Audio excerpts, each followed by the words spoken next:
Hi, my name is Dylan Sarbin, and this is a video about cannabis in the treatment of Parkinson's disease. Parkinson's disease, or PD, is a debilitating neurodegenerative disease characterized by hypokinesia, or decreased voluntary movement.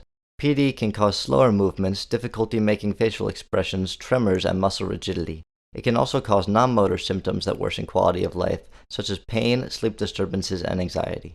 Parkinson's is caused by the depletion of dopamine neurons in the substantia nigra, which is part of the basal ganglia, an area of the brain associated with movement and learning. Motor pathways in the basal ganglia help us control our movements. These pathways are regulated by dopamine, a neurotransmitter molecule that attaches to receptors in our motor pathways and allows them to function. When dopamine neurons in the substantia nigra are lost, our motor pathways are disrupted, leading to hypokinetic symptoms. With cannabis's increasing legality, research on how it can help treat diseases like Parkinson's has become more frequent due to its pain-relieving and anti-inflammatory properties. Cannabis is a drug containing compounds called cannabinoids, including THC and CBD. Our brains create substances called endocannabinoids, which are neurotransmitters that bind to cannabinoid receptors CB1 and CB2. THC is an endocannabinoid agonist, meaning it binds to cannabinoid receptors and creates a response similar to an endocannabinoid, while CBD is an endocannabinoid antagonist, meaning it binds to cannabinoid receptors and prevents them from producing a response. CB1 receptors are especially abundant in the basal ganglia. Cannabis may help PD patients by reducing levodopa-induced dyskinesia, lessening motor symptoms and non-motor symptoms, and slowing the disease progression. Levodopa or L-Dopa is a drug used to treat Parkinson's. L-Dopa is a molecule that helps the brain make more dopamine. L-Dopa isn't a cure for PD, but it can slow its progression. Treatment with L-Dopa for an extended period of time can lead to levodopa-induced dyskinesia, or LID, which causes erratic, involuntary movements. Through complex interactions in the basal ganglia, cannabis can help reduce LID.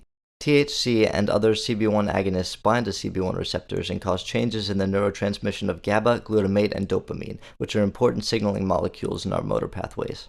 These changes function together to decrease motor activity by strengthening the pathway in our brain that inhibits unwanted movements, thus reducing dyskinesia. CB1 receptor antagonists like CBD may help to treat motor and non-motor symptoms of Parkinson's.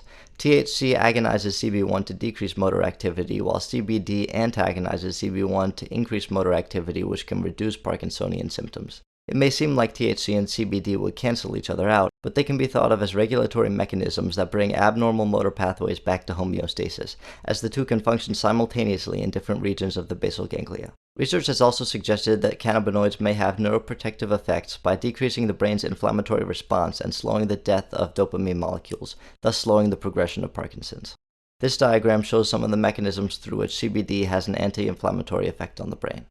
Animal studies of cannabis and PD involve selectively damaging or lesioning the substantia nigra to reduce dopamine expression, then treating the animal with cannabinoids to observe the effects.